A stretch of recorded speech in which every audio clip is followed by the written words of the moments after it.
Yeah, g'day. Had a lot of questions about my solar setup for my Black Series Dominator. Bought the Dominator second hand. Found that the wiring was pretty ordinary, as most Dominators are. Couldn't sustain our Waco 95 litre fridge. So I took it upon myself to upgrade the solar. What I've done here is put in the Victron 100 volt 50 amp solar charge controller, Bluetooth compatible. That comes out into a 30 amp circuit breaker into an Anderson plug that I can run underneath the trailer and into the battery. So I've rewired the route from the charger straight through the batteries just to give it better wiring. All the old wiring was oxidized. And then in the event that we've got no sun, I've got the Victron Blue Smart 12 volt 30 amp charger, and that again I can take the Anderson plug it into the battery lead, and it's a one-stop shop for charging the batteries. So I get the solar off the panels, comes in through this Anderson plug up through the charge controller. We've got solar isolator here, so that anything goes wrong I can isolate the panels. And when we connect up, when we set up, you always want to have your battery connected first and then bring the solar panels on. Interestingly, when we're parked up as well, if there's no sun, the Victron DC charger will also act as a DC power supply and supply 30 amps through to all the appliances, including the fridge and lights that we need. So part of the upgrade was to also install a Victron BMV 712 smart Bluetooth battery monitor system. So you can see at the moment putting in around about 10-11 amps worth of power off the sun. It's just over 8:30 in the morning here on the Gold Coast. I've taken the water tank gauge out and put this in as a temporary measure. What I'll be doing very soon is reconfiguring this entire panel, pulling out the old volt and amperage meters, and probably upgrading the fuse box as well. Part of the problem of running a CFX 95 fridge that a lot of people have is these inline fuses are only 5 amps, and I'm finding it challenging to pull them out and change them over, so I might pull the entire panel out and start fresh again. These are the solar panels here. Just cheap knockoffs from eBay at the moment, just seeing how they go. They run at about 17% efficiency. They cost under $100 each, and they're wired up in series. So you've got 20 volt, 20 volt, 20 volt running through. So I'm supplying around about 60, just over 60 volts into the charge controller at low amperage. So 2 to 3 amps going into the controller. Then the controller converts that voltage into amperage and can supply anywhere up to about sort of 16 to 17 amps onto the battery per hour.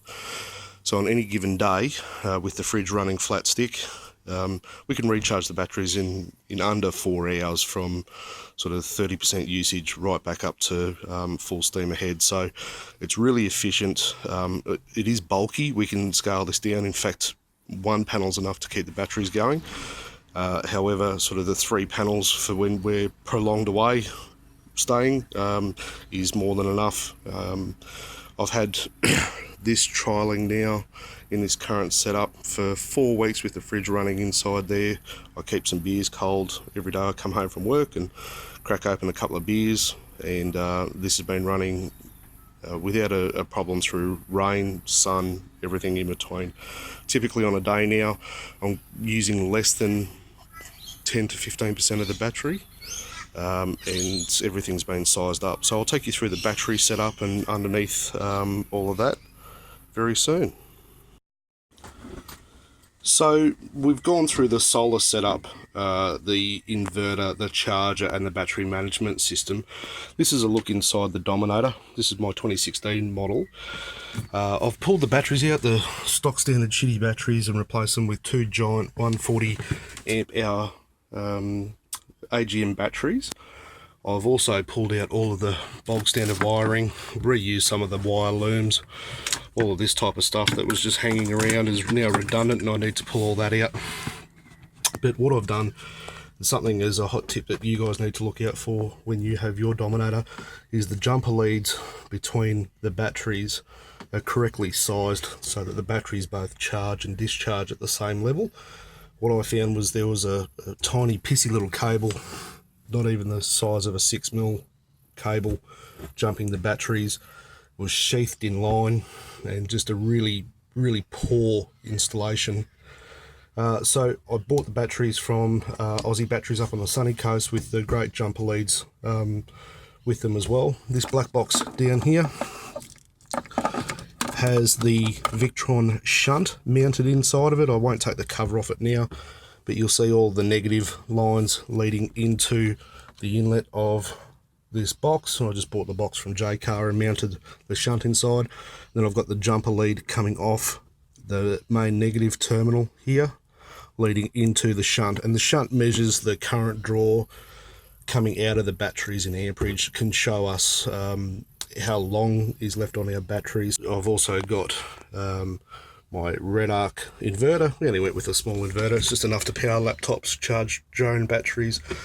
It's permanently connected. I've just put an Anderson plug in here, inline 30 amp fuse, just to fuse it up, and that's just velcroed in. It's not going anywhere, and that's pretty much the backbone of the install. New batteries, new battery jumper leads, just to pair everything together.